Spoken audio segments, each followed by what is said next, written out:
यंदाच्या दिवाळीतली करंजी एकदम खुसखुशीत, कुरकुरीत आणि भरपूर लेयर्सवाली होणार आहे। आज आपण भरपूर पदर सुटलेली एकदम खुसखुशीत, कुरकुरीत 20 ते 25 दिवस टिकणारी करंजी कशी बनवायची ते बघणार आहोत। अशा काही महत्त्वाच्या टिप्स तुमच्या सोबत मी शेअर केलेल्या आहे। शिवाय ग्राम आणि वाटीचं प्रमाण सुद्धा दिलेलं आहे, म्हणजे करंजी तुमची अजिबात चुकणार नाही। रेसिपीला सुरुवात करूया।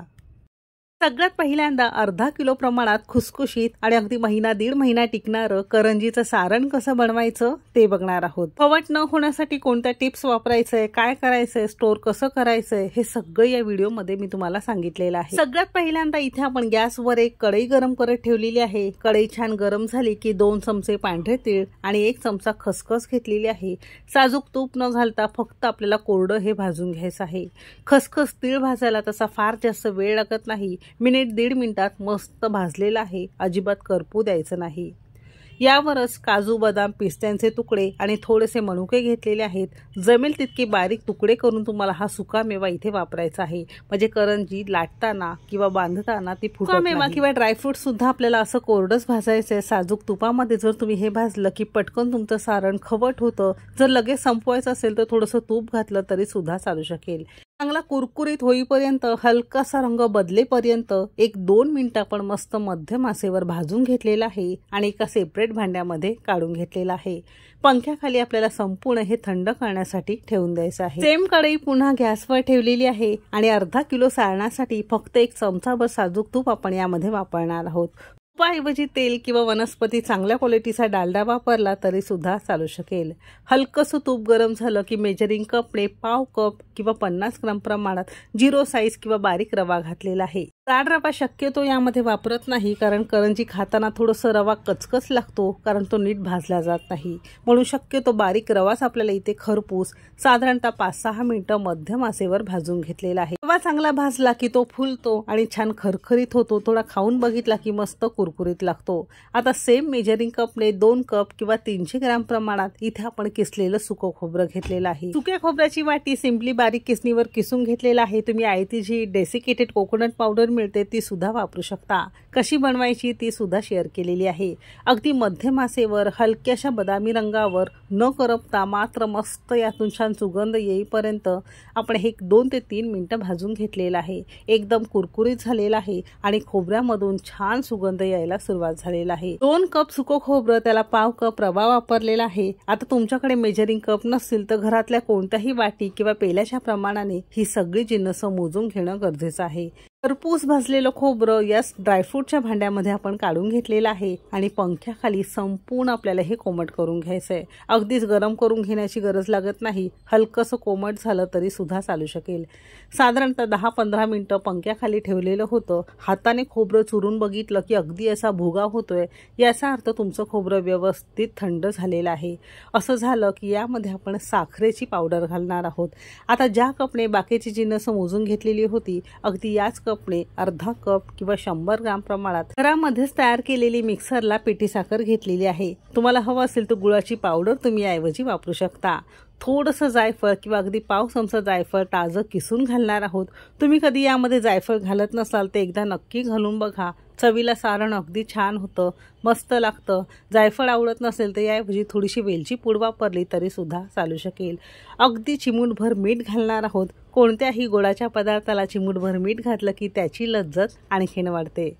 तर ही सगळी जिन्नस हाताने छान आपण चोळून एकजीव करून घेणार आहोत आणि असं तुमचं खुसखुशीत आणि महिना दीड महिना टिकणारं सारण तयार झालेलं आहे। एकदाच करून ठेवलं की फ्रीजमध्ये एखाद्या हवाबंद डब्यामध्ये अगदी महिना दीड महिना व्यवस्थित राहतं। अर्धा किलो प्रमाणात हे आपलं सारण तयार झालेलं आहे। तर आपण घेतलेल्या जिन्नसात साधारणतः 450 ते 500 ग्राम तुमचं हे करंजीचं खुसखुशीत सारण तयार झालेलं आहे। संपूर्ण थंड झालं की एखाद्या हवाबंद डब्यामध्ये काढून घ्या आणि याला फ्रीजमध्ये तुम्ही स्टोर करून ठेवू शकता। तर असं हे सारण तुम्ही सुद्धा नक्की करून बघा। बॅचलर असाल, पहिल्यांदा बनवत असाल तर हे नक्की करून बघा आणि कसं झालंय ते सुद्धा नक्की सांगा। हे सारण वापरून मस्त खुसखुशीत भरपूर लेयर्सवाली करंजी कशी बनवायची ते बघणार आहोत। करंजीची पारी किंवा भरपूर लेयर्सवाली छान खुसखुशीत पारी बनवण्यासाठी सगळ्यात पहिल्यांदा मैद्याचं पीठ भिजवून घ्यायचं आहे। त्यासाठी मेजरिंग कपने 1 कप आणि वजनी म्हणाल तर साधारणतः 200 ग्राम प्रमाणात इथे आपण मैदा घेतलेला आहे। जर वरचे वर भराल तर साधारणतः 150 ग्राम भरतो, हाताने थोडासा दाबून भराल तर साधारणतः 200 ग्राम भरतो। सेम कपने पाव कप किंवा चमचाने मोजाल तर साधारणतः 3 चमचे इथे आपण बारीक रवा घेतलेला आहे। रवा घातल्यामुळे तुमची पारी छान कुरकुरीत आणि खायला अगदी मस्त लागते। रवा तुम्हाला चालत नसेल तर तुम्ही स्किप सुद्धा करू शकता। अगदी पाव चमचा यामध्ये मीठ घालणार आहोत। मैद्याऐवजी गव्हाचं पीठ वापरून अगदी सेम पद्धतीने तुम्हाला ही करंजी तयार करता येणार आहे। एका फोडणी पात्रामध्ये 1 चमचाभर आपण इथे साजूक तूप घेतलेला आहे। मस्त कडकडीत धूर येईपर्यंत आपल्याला हे गरम करून घ्यायचं आहे। कडकडीत तुपाचं मोहन पिठावर घालणार आहोत। कडकडीत तुपाचं मोहन पिठामध्ये घालून पीठ छान मळून घेतलं की काय होतं माहितीये का, तुमची पारी मस्त हलकी होते, खुसखुशीत होते आणि बरेच दिवस ती छान कुरकुरीत राहते। सुरुवातीला तूप गरम असल्यामुळे हातानेच करून घेतलंय। थोडंसं कोमट झालं की हाताने आपण हे छान मळून घेणार आहोत। पिठाच्या प्रत्येक कणाकणाला साजूक तूप चांगलं लागलं पाहिजे असं 2 मिनिटं आपण हे छान करून घेतलेलं आहे। आता सारख्याच कपने म्हणजे ज्या कपने तुम्ही बाकीची चिन्ह मोजून घेतलेली होती ना, त्याच कपने अगदी पाव कप साधं पाणी घेतलेलं आहे। लागेल तसं थोडं थोडं पाणी घालायचं आहे आणि जमेल तितका घट्ट पिठाचा गोळ आपल्याला मळून घ्यायचा आहे। इतकं पीठ मळण्यासाठी पाव कप पेक्षा सुद्धा थोडंसं कमी पाणी लागलेलं आहे। पिठाचा गोळा जितका घट्ट मळाल तितकं तेल कमी शोषून घेईल आणि कमी तेलकट तुमच्याही करंजी तयार होतील। असं हे पीठ आपण छान मळून घेतलेलं आहे। झाकून साधारणतः 10 मिनिटांसाठी बाजूला ठेवून देणार आहोत। जर गव्हाचं पीठ घेताय तर अगदी सेम पद्धतीने मळून तुम्हाला हे भिजत ठेवायचं आहे। करंजी छान खुसखुशीत होण्यासाठी इथे आपण साठा तयार करणार आहोत। त्यासाठी वाटीमध्ये 2 चमचे तांदूळाचं पीठ घेतलेलं आहे। तांदूळाचं पीठ नसेल तर कॉर्नफ्लोअर वापरू शकता। दोघांपैकी काहीतरी एकच तुम्हाला इथे वापरायचं आहे। तांदूळाचं पीठ आपल्या प्रत्येकाच्याच घरी असतं म्हणून आपण इथे तांदूळाचं पीठ वापरलेलं आहे। 2 चमचे तांदळाच्या पिठासाठी 1 चमचा कच्चं साजूक तूप घेतलेलं आहे। अजिबात गरम वगैरे काही करून घेण्याची गरज लागत नाही आणि मलईप्रमाणे किंवा क्रीम प्रमाणे आपण हे छान फेटून घेतलेलं आहे। बघू शकता खूप जास्त पातळ नाही किंवा खूप जास्त घट्ट नाही असा साठा तुमचा तयार झालेला आहे। मैद्याचं पीठ भिजवून साधारणतः 10 मिनिटं झालेली आहेत। एकदा झाकण उघडून बघणार आहोत। बघू शकता पूर्वीपेक्षा थोडा घट्ट झाल्यासारखा दिसतोय म्हणून एकसारखा 1-2 मिनिटं आपण याला चांगलं मळून घेतलेलं आहे आणि थोडासा लांबसर आपण हे करून घेणार आहोत। आणि जशा पोळीचे कसे आपण छोटे छोटे भाग करतो अगदी त्याच पद्धतीने इतक्या पिठाचे 4 समभाग आपण करून घेतलेले आहे। आणि यातला एक गोळा घेतलेला आहे, हातावर छान दाबून मळून घेतलेला आहे। असा छान गोल झाला की अगदी पातळ आपण याला लाटून घेणार आहोत। पीठ तसं बऱ्यापैकी घट्ट असल्यामुळे अजिबात याला तेल किंवा पीठ लावण्याची गरज लागत नाही। असंच हे अगदी सहज तुम्हाला लाटता येतं। तर बघू शकता अगदी ट्रान्सपरंट अगदी पेपराप्रमाणे छान पातळ आपण या 4ही पोळ्या लाटून घेतलेल्या आहे। आता यातली सगळ्यात मोठी जी पोळी असते ती सगळ्यात बेसला किंवा अगदी तळाला ठेवणार आहोत आणि जो साठा तयार करून घेतलेला होता ना त्यातला अर्धा चमचा आपण साठा हाताने छान पातळ याला लावून घेणार आहोत। आता एक पोळीला असा साठा लावून घेतला की यावर दुसरी पोळी आपण घालणार आहोत आणि सेम पद्धतीने दुसऱ्या पोळीवर सुद्धा सेम अर्धा चमचा साठा लावून घेणार आहोत। आता जितक्या तुम्ही पोळ्या जास्त कराल त्या पद्धतीने तुम्हाला एकावर एक घालत हे साठा असा छान पातळ लावून घ्यायचा आहे। यावरच आपण तिसरी पोळी घालणार आहोत आणि तिसऱ्या पोळीला सुद्धा साठा लावून घेतलेला आहे। शेवटची आणि चौथी पोळी याला अजिबात साठा लावायचा नाही, हाताने हलकसं दाबून घेणार आहोत। जितक्या पोळ्या जास्त कराल तितके तुमच्या करंजीला लेयर्स जास्त येतील। आपण इथे 4 पोळ्यांच्याच करून घेतलेल्या आहे। थोडंसं दाबून घेतलेलं आहे आणि कडेपासून छान घट्टसर दाबत याचा छान पातळ रोल करून घेणार आहोत। लक्षात असू द्या रोल करत असताना जमेल तितका छान दाबून करा किंवा घट्ट करून घ्यायचं आहे आणि हातावर पीठ थोडंसं ताणून घ्यायचं आहे। असं थोडंसं ताणून घेतलं की एकसारखी याला छान आतून लेयर्स येतात। तर हलक्या हाताने असं हे छान आपण ताणून घेतलेलं आहे। आता याचे आपण छोट्या छोट्या वड्या किंवा असे हे तुकडे कापून घेणार आहोत। जितकी तुम्हाला करंजी लहान मोठी मध्यम आकाराची लागत असेल तशा आपण जशा पापडांसाठी कशा वड्या करतो अगदी तशाच आपल्याला ह्या वड्या कापून घ्यायच्या आहे। बघू शकता याला मस्त छान लेयर्स आलेले आहे। लेयर्स आलेल्या जाळीदार भागाला वरच्या दिशेने घेऊन हाताने फक्त पुढे आपल्याला ढकलायचं आहे आणि याला असे छान आपल्याला करून घ्यायचं आहे। असं केलं की तुमची करंजीला लेयर्स अगदी छान येणार आहे। बघू शकता असं हे छान दिसायला दिसतं। याच पद्धतीने उरलेले सगळे आपण करून घेणार आहोत। तर बऱ्याच जणांचं म्हणणं असतं आमच्या करंजीला लेयर्स येत नाही, पण असं हे छान सगळ्या टिप्स वापरून हे सगळ्या गोष्टी वापरून तुम्ही नक्की करून बघा आणि लेयर्स आलेली बाजूला धरून आपल्याला ही छान पातळ लाटून घ्यायची आहे। अगदीच पेपराप्रमाणे पातळ लाटू नका, जशी चपाती लाटतो ना अगदी तशीच आपल्याला ही छान लाटून घ्यायचं आहे। लाटताना फार जास्त जोर लावायचं नाही, अगदी हलक्या हलक्या हाताने आपण या सगळ्या पोळ्या छोट्या छोट्या लाटून घेतलेल्या आहेत। आणखीन एक महत्त्वाची गोष्ट, शक्यतो एकावर एक पुऱ्या ठेवायच्या नाही, नाहीतर याला कमी लेअर सुटतात। थोड्याशा वेगवेगळ्या किंवा सुटसुटीत आपल्याला ह्या ठेवायच्या आहे। तर याच पद्धतीने आपण या सगळ्या करून घेतलेल्या आहे। आजच्या करंज्या एकसारख्या आणि अगदी झटपट होण्यासाठी करंजीचा साचा घेतलेला आहे। आता साच्यामध्ये अगदी फटाफट होतात, एकसारख्या एका आकाराच्या होतात। जरी लहान मुलांना तुम्ही करायला द्याल, 1-2 वेळा त्यांना शिकवाल तरी अगदी त्यांना सहज जमेल। डिझाईन आलेली किंवा लेयर्सवाली बाजू मागच्या दिशेला किंवा पुढच्या बाजूला ठेवत असं हे 1-2 चमचे यामध्ये सारण भरून घेतलेलं आहे आणि याला छान आपण बंद करून हाताने चांगलं दाबून घेणार आहोत, म्हणजे करंजी सुटू नये तेलामध्ये, याची काळजी घेत असं आपण करून घेतलेलं आहे।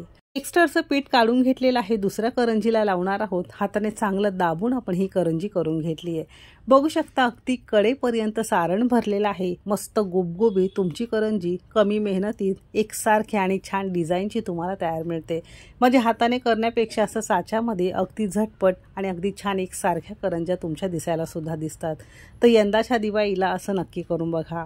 आणि हा साचा तुम्हाला कोणत्याही ऑनलाईन किंवा भांड्याच्या दुकानांमध्ये अगदी सहज उपलब्ध होईल। हा माझा खूप जास्त जुना साचा आहे, सांगता येत नाही मी कुठून घेतलाय तो, तर तुम्हाला कोणत्याही भांड्याच्या दुकानात अगदी सहज उपलब्ध होईल।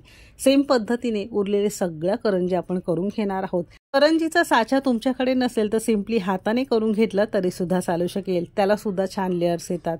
फक्त साचा असल्यामुळे अगदी 2 ते 3 मिनिटात या सगळ्या पाव किलो करंजी आपण करून घेतलेली आहे। आज आपण पाव किलो प्रमाणात पिठाच्या करंजी तयार केलेल्या आहेत। अशा सगळ्या करंजी आपण तयार केलेल्या आहेत। आता याला मस्त आपण तळून घेणार आहोत। तळण्यासाठी एका कढईमध्ये छान कडकडीत आपल्याला तेल गरम करून घ्यायचं आहे। मोठ्या आचेवर 2 मिनिटं छान कडकडीत तेल गरम करून घेतलेलं आहे। करंजी घालायची आहे, मोठ्या आचेवरच आपल्याला एका बाजूने साधारणतः 1 मिनिटभर आपण तळून घेणार आहोत। 1 मिनिटानंतर थोड्याशा याच्या बुडबुड्या कमी होतात किंवा थोडासा तेलाचा ताव कमी होतो। नंतर आपल्याला गॅस थोडा कमी करायचा आहे आणि झारीने फक्त हलक्या हलक्या हाताने बाजू उलटून घ्यायची आहे। म्हणजे साधारणतः 1 मिनिटभरानंतर आपण ही बाजू उलटून घेतलेली आहे आणि दुसऱ्या बाजूने मध्यम आचेवर साधारणतः 4 ते 5 मिनिटं आपण भाजून घेणार आहोत। म्हणजे अगदी आतपर्यंत चांगल्या भाजल्या जातात आणि ज्या लेयर्स आहे, पदर आहे, तेलामध्ये हळूहळू सुटायला मदत होतात। अजिबात फुटणार नाही, मात्र याला छान लेयर सुटणार आहे। बघू शकता 7 ते 8 मिनिटं झालेली आहेत। हलक्याशा गोल्डन रंगावर अगदी मस्त कुरकुरीत झालेले आहेत। कमी तेलकट, एकदम खुसखुशीत कुरकुरीत करंजी खाण्यासाठी तयार झालेली आहे।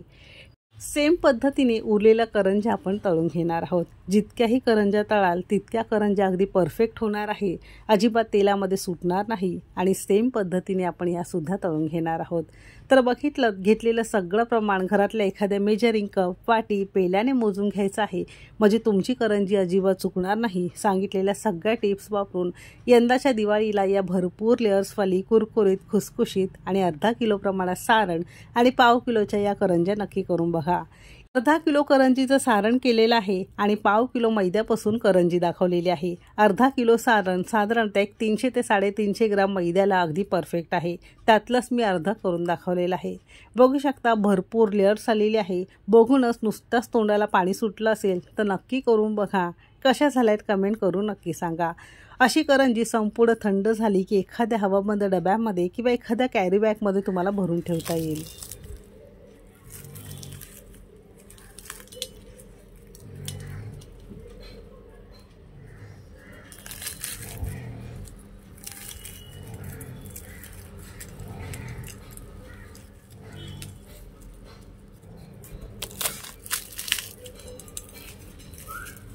सारण अगदी काटोकाट किंवा छान गच्च भरलेलं आहे। भरपूर लेयर्सवाली एकदम खुसखुशीत कुरकुरीत करंजी आपली खाण्यासाठी तयार झालेली आहे।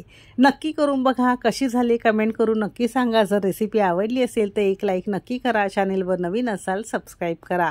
रेसिपी कोणत्या शहरातून बघताय ते सुद्धा नक्की सांगा। चला तर मग भेटू एक मस्त आणि जबरदस्त रेसिपी सोबत। तोपर्यंत मस्त खा आणि स्वस्त रहा.